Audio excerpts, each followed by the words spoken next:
PR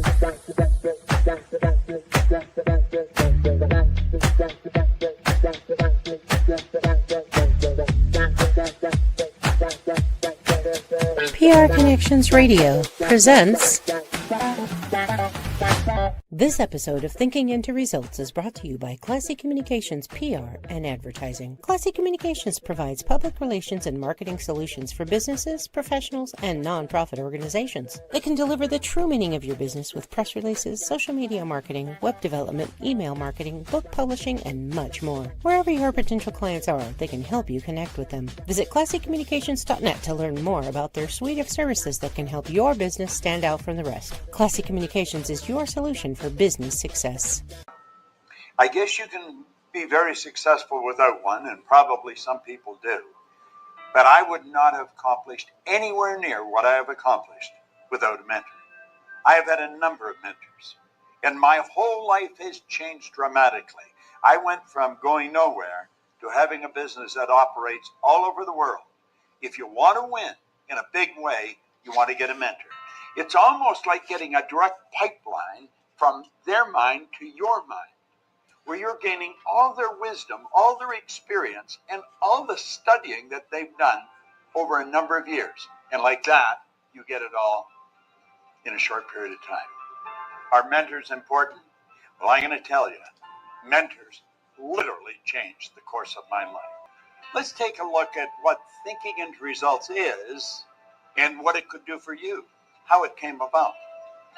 You see, my life had changed dramatically. I went from earning nothing to earning over $1 million a year. And I was sitting one day and I was thinking, how did all this happen? Do you know, I was reading Think and Grow Rich. I was studying Earl Nightingale's material. But a lot of people have read those books and studied Earl's material. And they weren't accomplishing what I was accomplishing. So I had to ask myself, what am I doing so different?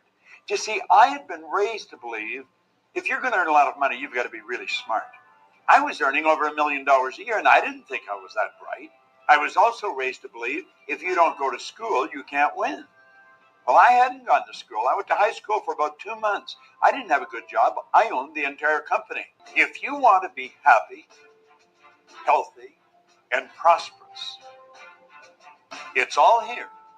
Thinking into Results is going to show you how to get it. If what I've said really triggered something in your mind and you're thinking maybe, contact the certified PGI consultant, hit the button, leave the information, do yourself a favor, sit down and talk to them about what this program can do for you. This very well could be the decision that will change the rest of your life. Thank you, Bob. Bob's the creator of Thinking in Results. And our sponsor today is S&J Mentoring. And our motto is, we can show you how to get what you want. I'm Sid Maestri. I'm a certified consultant with Thinking in Results.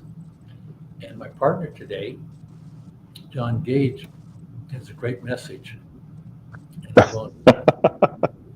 Well, we talked about it. Maybe we did, and thank you for that kind intro. I appreciate it. Well, as you could, yes, sir. I'm going to take the intro back for a second. Go ahead. Because I want to make a quick word here, where Bob was talking about studying Think and Grow Rich. Oops. This book. Mine is. I got this in 1960. Mine's pretty though. See, it's gold. Yeah, quick story is that Napoleon Hill, who wrote the book, was introduced to Andrew Carnegie around 1910 or so, who was the wealthiest man in the world at that time. And he had a theory on how he was able to do what he did. But he didn't know how other successful people are doing. He thought they're dying without people knowing how they accomplished it. So he made a commitment with Napoleon Hill that he had introduced him to 500 extremely successful people. He could have interviewed them. It'd probably taken 20 years. He'd have to support himself, and Carnegie wasn't going to. And he found in the book here, we got 13 steps to success. And everybody interviewed had some of those. No one had the 13, but there was one common thing that they all had in common. They thought about what they wanted all day long. Now, it took me a few years to figure out what that meant, because I'm thinking they can't be thinking about all day long because they got other things that they're doing. And then That's true. then I figured out, oh wait, it's in their subconscious. Subconscious knows what they're doing. Right. When they sleep, it continues working. They wake up, they get new ideas. So with that preview on Think and Grow Rich, John. Thank you, Sid. And you know what's funny is if you ask a man what he's thinking and he says nothing, that's true too. Because there's times it's like you just go, I need to shut down. And but that's correct. And they they think that's the reason he titled the book Think and Grow Rich, thinking into results. And one of the interesting aspects of those 13 steps that he came up with is what we started talking about last week, was the transmutation of sexual energy. And it's not like what everybody thinks, it's not going on and creating an OnlyFans account and you know what I mean? It's taking that energy and using it for a reason, having a reason why. And sorry if I look funny, I'm on my iPad because I'm traveling. I'm in the Poconos, so it's been raining outside. You guys just missed the thunderstorm. Well, I don't know, by 20 minutes. Yeah, but it's about how taking that energy and converting it into creativity and mixing it with an emotion too, because like love and fear are some of the biggest emotions out there. And if you mix it with love and gratitude, you're going to have one of the biggest driving forces. And this is the second half of that, where it talks about why men don't succeed as much as until after 40. Most men don't. And that's, like we were discussing earlier, Sid, most men take that, because you take that energy, you've got that energy, you take it, and what do you focus it in before you're 40? You brought that up. Your children, right? And you raise your children, you get your children raised up, so you're focusing on them. And by the time you hit 40, you're like, oh, now what do I do? Because I've been focusing on other things and focusing it, and you don't even realize you're doing it. And so you've been taking that and focusing it someplace else. And now you have all this energy freed up. So what are you going to do with it? It's got to go somewhere. And so you start putting it into being creative. A lot of men, don't create things until well into their late 40s or 50s, because they're taking all that time to refocus who they are. And they have a reason for that. And that's usually their partner, whoever that may be. Your partner gives you that extra energy, that reason why you want to take that energy and refocus it to something more positive. I was reading the book, and he talks about, energy leakage. I won't mention what he talks about, how that energy is leaked, but we can misuse that energy and go a different direction. Let me check my notes here real quick, because yes, sir. Can I interrupt you for a couple minutes? Okay, go right ahead. We were talking about before we started. Mm-hmm. I have 3 children, and they were born in 1966, yes, 60, and 70. And the 66 turned 18 in 1984, when I was 43. Mm-hmm.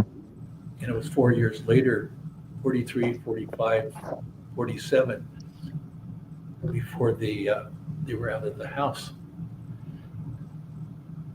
So I'm still really involved in family Mhm. Into my 40s. Had ideas, but I wasn't really. It's like I didn't have enough time. I was coaching soccer. In fact, I was coaching 2 teams for a couple of years as the kids were growing up. And Monday through Thursday, we had practices, and because I had 3 kids, on Saturdays I was going to 3 coaching or going to 3 games, and didn't stop that till about 81 or 82. Right. Anyway, John, back to you. Well, and I spent up to the time I was in my early 50s, because I had the grandkids in the house with me. So that takes up so much time. You talk about when I'm talking, you have all these little epiphanies. I just had an epiphany, and I'm like, well, that explains a lot, because I had the grandkids, and I was basically the father. I was the one that had to go to schools and get them. So my energy couldn't be focused here. It had to be focused here. Your energy has to go somewhere. And so we had to focus it here. And usually once those kids are gone, you can focus it like, remember when we talked about looking ahead and it being a GPS, your goals being like a GPS? Basically what this does, when the kids are gone, you can take that energy and go, okay, I want that goal over there. So you can take that energy, you can focus, and you can head over there, and you can look in that direction and not have to worry about, oh, I've got a distraction over here. Because let's face it, when you're raising children, that's your important goal. I can still say my children are an important goal, but my children are raised. I have grandchildren. I think you have grandchildren too, right? So, and didn't one of your grandchildren just graduate from college not that long ago? No, it's in May. Yeah, one of my grandsons. Yeah, and two of my grandchildren graduated from high school. So, it's like, they're how old? But we put so much energy into raising our children that we don't really think about what we want to do with our lives when we grow up. And that's part of the reason men really kind of flounder till after 40, 45 years of age. I know it's not something that you can measure, but it's one of those things I know that works, because I have one of the best reasons in the world to focus on what I'm doing. And you know what? I'm the most focused I've ever been, because I know I'm taking that energy and I'm intentionally doing it. Now, some people may not do that. I know we've talked about people like Ozzy Osbourne, who never looks like he's focused on anything, but he really is, or was, because he had all that energy and he was focusing it in that one direction, which was music. And like I said last week, he's had over 2 billion downloads. Come on. What other artist on the planet can say that? So, and it's all because he focused that energy unknowingly. And most men, that's what they do. They do it unknowingly. Can you imagine the power you have if you knowingly do this? Just saying. Would you agree? Yes, John, and a new perspective came as you were talking, because we were looking at why men seldom succeed before 40. You get a family, you want a steady job, you're not taking risk. And right. you reach that point, where you've had this idea for a number of years. And when basically the kids are out, you have more time. Right. If you've been paying for college and that's paid for, the idea that's been germinating for 5, 10 years or longer, you're ready to take action. Right. And to go into the unknown. And yeah, and it's all because you've done your due diligence with your children, which is what you're supposed to do as a parent. But now they can make decisions on their own. And now it's time for you to go, 'cause it's funny. Now I'm getting all kinds of epiphanies when we say things, but the term empty nester, think about that for a second. A lot of people, a lot of husbands and wives get confused as to what to do once the children are gone, because they don't know how to focus this energy into something productive. So they end up focusing it into something destructive, because energy has to go someplace. And you have all this energy that you've been putting into your children and putting into, just getting the bills paid, going and seeing grandma and grandpa on both sides of the family at Christmas time, driving 50, 60 miles just to get presents over here, to go over here to get presents because this family doesn't want to have Christmas with this family. And believe me, I know I went through that. That's why I brought that up. It was like, why can't we just have it at our house and everybody show up there? Well, okay, I get it. So now you have all this energy that needs to be focused somewhere, and it's going to be focused somewhere, and it's either going to be in a good way or it's going to be in a bad way. And the men that succeed usually can take that and focus it into something good. I mean, most of the billionaires obviously didn't become billionaires till later. Like Jeff Bezos, he didn't become a billionaire till after he was 40, and he started in his garage, but he started focusing that energy and focusing it into something else, and it kept getting easier to move it forward and easier to move it forward. We talked about how you have to go through the fear barrier. When you get older and your children are gone, you're like, I've raised kids. I can get through anything.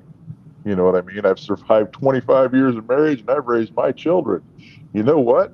I can do whatever I want. And you start pushing, and you start, like you said, you start taking risks. You get a little more bold.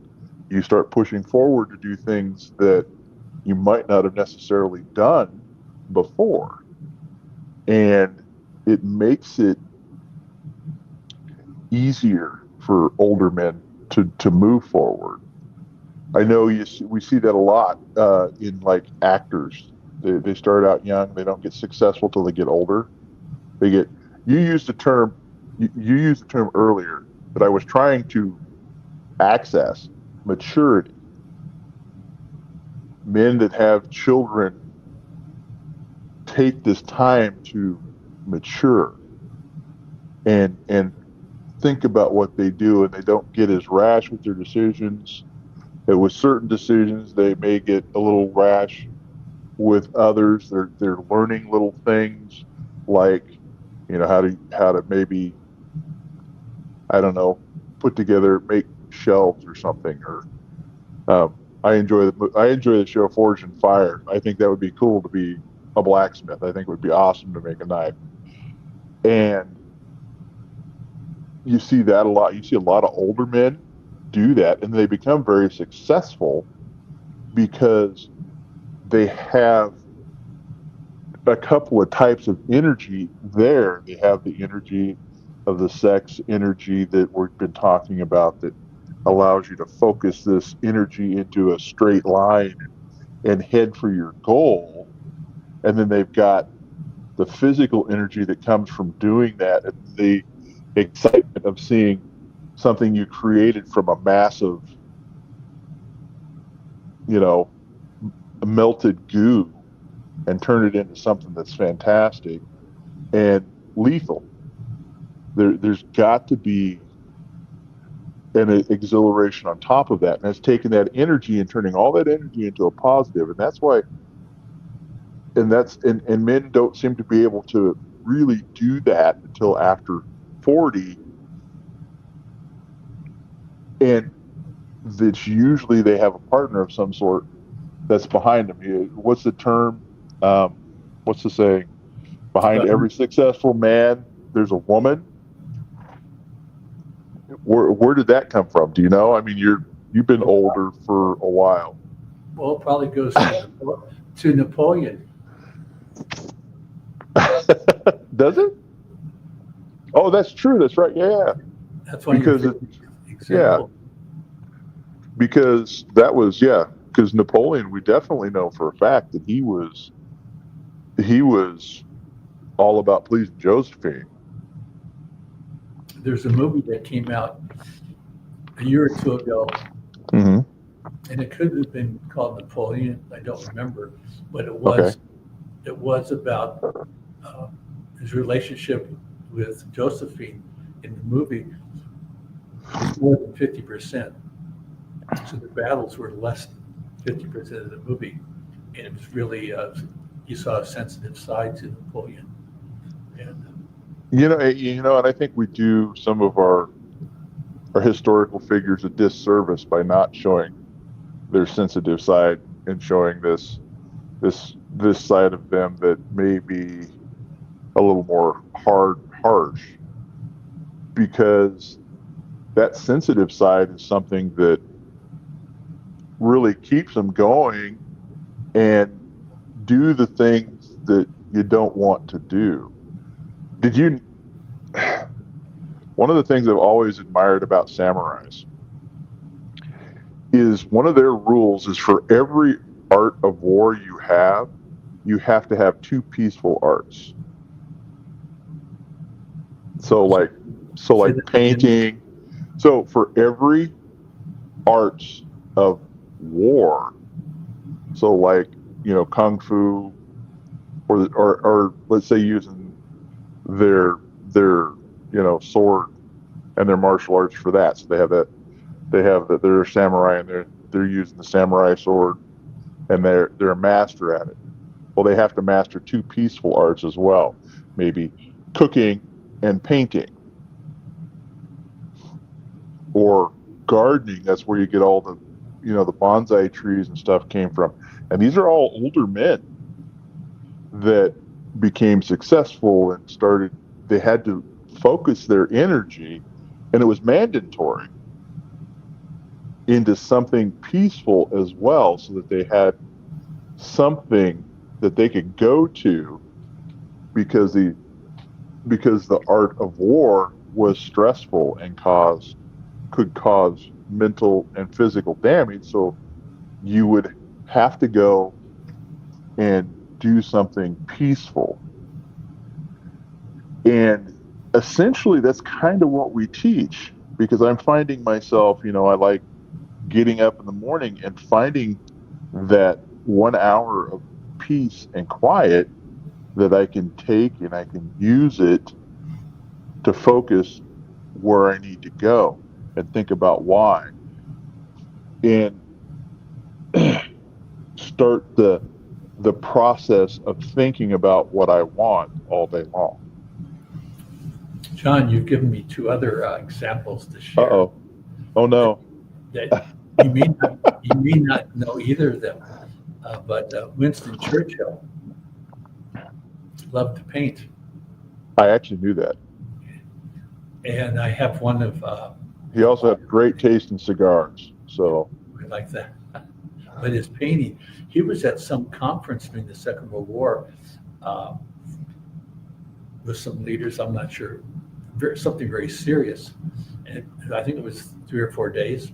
Mm-hmm. And he spent an hour plus each day doing a painting. Oh, wow.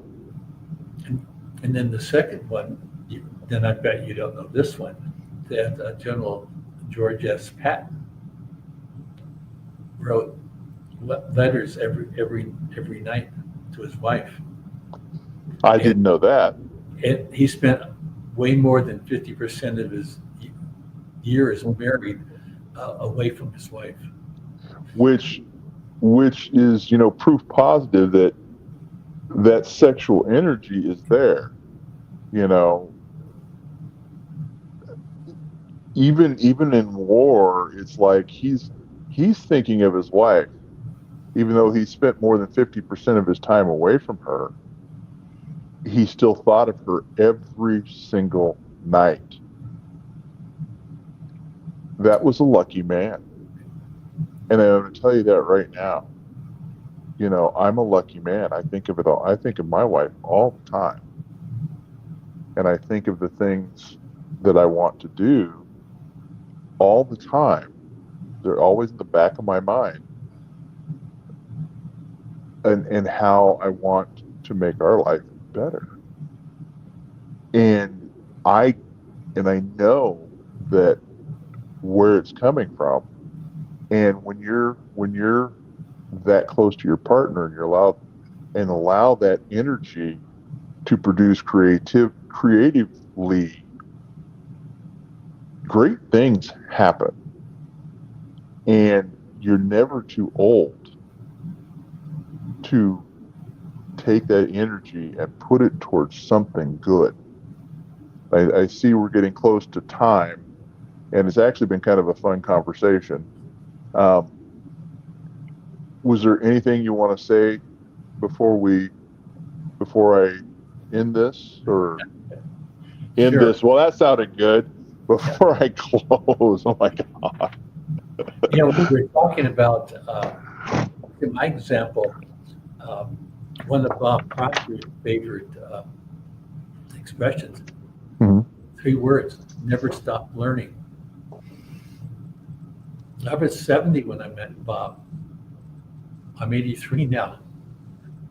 And I've never studied and learned so much stuff since I was 70 than I had in the previous 7 years. I used to read novels. I wasn't reading something serious. And the bulk of my reading the last 13 years, 14 years has been of studying serious things. Learning, you could never, never stop learning. I'm just curious. Bob liked to use that expression. He was curious. And he passed, I think, at 86. And he was studying every day. Plus so many other books. Well, I think I got a couple of books I've read at least 50 times. And I didn't start reading this consistently until 2017 when we met. I started reading consistently and started really developing an appetite for more and more and more knowledge. And that's one of the things I've noticed in every successful person that I've ever met is they want more knowledge. They read every single day. And I read at least, whether it's listening to an audiobook, because that has the same effect as reading, whether it's listening to an audiobook for 20 or 30, well, it's usually 30 minutes, or reading pages from a book for 30 minutes. I do that every day because I garner something from every time I read something again. I'm like, how did I miss that? I've read those words 50 times in that order, and John, I got, yes. You weren't ready for that information. And that's correct, but we're, Time. yeah, I see the time. So I'm going to go ahead and close it out. But, just as an ending thing, a thirst for knowledge is a good thing. And it helps you literally focus that sexual energy in the right direction. So I just want to thank everyone. for sharing your time with us. If you wish to learn how to obtain your goals, please visit our website at sjmentoring.com. Actually, that's not S&J, it's sj-mentoring.com. Again, sj-mentoring.com. And please fill out the contact request form.